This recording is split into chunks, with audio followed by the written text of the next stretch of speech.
शिव महापुराण की कथा कहती है,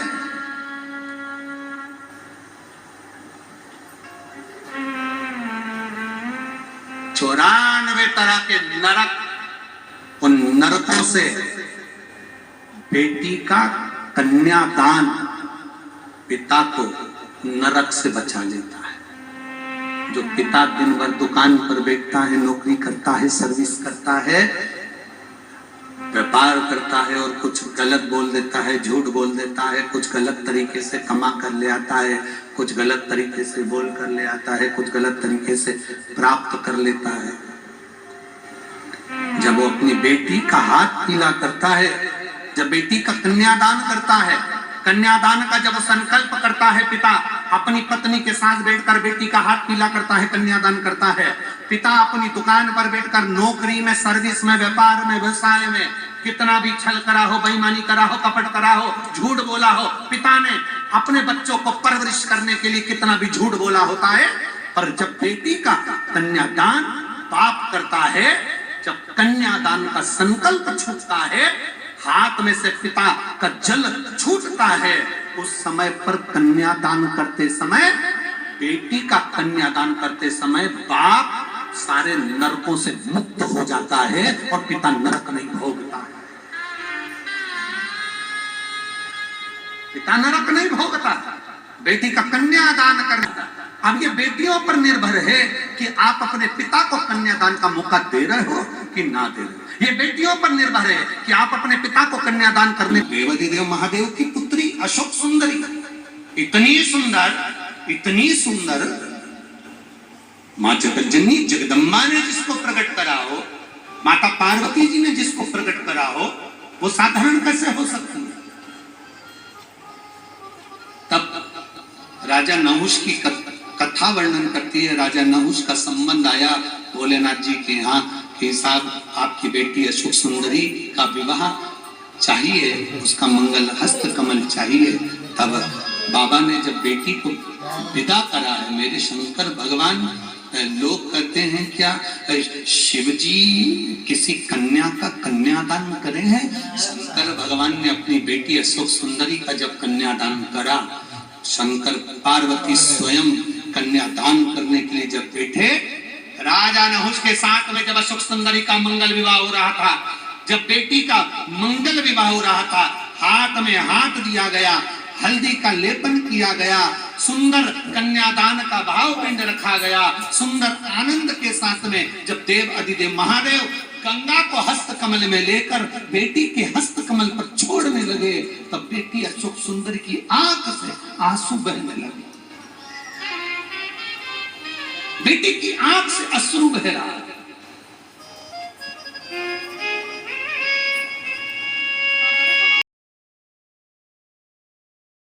प्रसन्नता, बेटी के जन्म की प्रसन्नता, बेटी के विवाह की प्रसन्नता, बेटी के बच्चों के जन्म की प्रसन्नता, कोई पिता से पूछे क्या होती है? पिता की दृष्टि गई भोलेनाथ जी की अशोक सुंदरी को।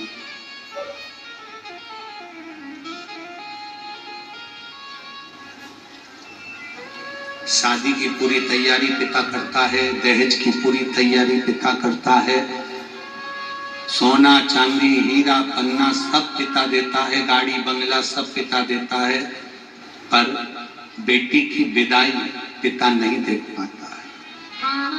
पिता नहीं देख पाता। शिव जी अशोक सुंदरी को देखकर कन्यादान करने के बाद पार्वती जी से कहते हैं, ये बेटी की विदा है, सुनो पार्वती। अशोक सुंदरी के नैनों में जल है। अशोक सुंदरी कन्यादान होने के बाद जब विदा होने लगी तो अपने पिता के पास में आई, शिव जी से अशोक सुंदरी कहती हैं, बाबू मैं जा रही हूं, आप मुझे कोई वर ना देंगे? शिव कहते हैं, सुन अशोक सुंदरी, संसार की जो बेटी, संसार की जो स्त्री, संसार की जो नारी तेरा नाम लेकर, तेरा स्पर्श कराकर अगर एक अक्षत का दाना भी मुझे देगी तो वो बेटी की आंख में कभी आंसू नहीं आने दूंगा। ये वचनशील है अशोक सुंदरी। एक अक्षता, एक अक्षत का दाना, एक चावल का दाना। आज भी मेरी माताओं से निवेदन करूंगा, यहाँ पर जितनी बहन बेटियां बैठी हैं और फेसबुक यूट्यूब के माध्यम से जहां आप लोग कथा श्रवण कर रहे हैं और लाखों की संख्या में पधारी हुई सारे बहन बेटियां अगर इस कथा को श्रवण कर रही हैं तो अपने भीतर उतारना। जब जब तुम्हारी जिंदगी में दुख आए, जब जब तुम्हारी आंखों में आंसू आए, किसी से जाकर मत कहना कि तुम्हें ये दुख है। एक चावल का दाना लेकर जाना, अशोक सुंदरी का स्पर्श कराकर भगवान शंकर के शिवलिंग पर आखा, आखा मतलब टूटा हुआ नहीं, पूर्ण अक्षत शिव को समर्पित करना। ज्यादा से ज्यादा 8 दिन, 15 दिन, 20 दिन बाबा को चढ़ा कर देखना, तेरी आंख में आंसू नहीं रहने देगा मेरा भोलेनाथ। ये निश्चितता। ए अशोक सुंदरी क्यों रोती है?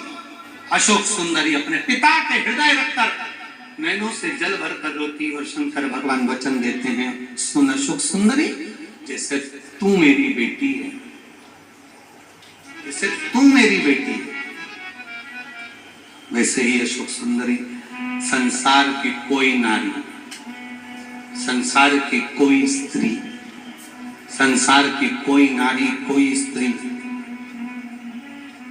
कोई नारी, कोई स्त्री संसार की एक अक्षत, एक अक्षता। मैं आज की कथा में आप लोग स्मरण करेंगे, बहुत बहुत ध्यान देना। हम तो कहेंगे जिस नारी के गर्भस्थ में, गर्भ में, बच्चादानी में, पेट के अंतर्गत कहीं पर भी गांठ पड़ जाए, कहीं पर भी गांठ, और डॉक्टर कह रहे हैं कि इसका ऑपरेशन जरूरी है, बहुत जरूरी, प्रयास करना जैसा इन पत्रों में लिखा है।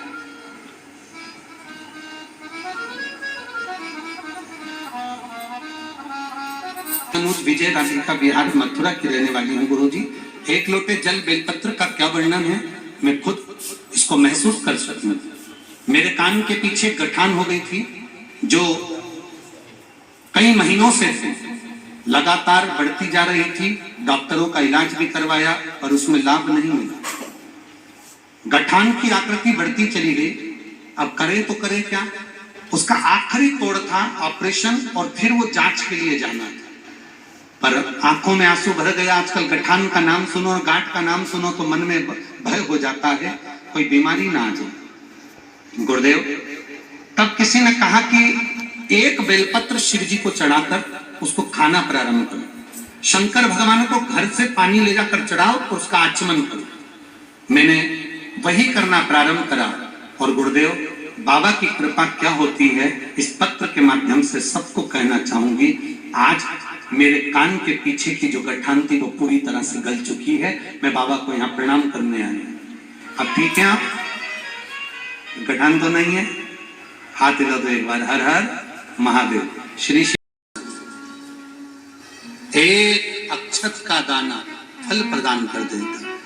समय आया, एक गठान जो गांठ हो जाती है उसको गलने का क्रम की बात रह गई है, उसको कल की कथा में लेंगे।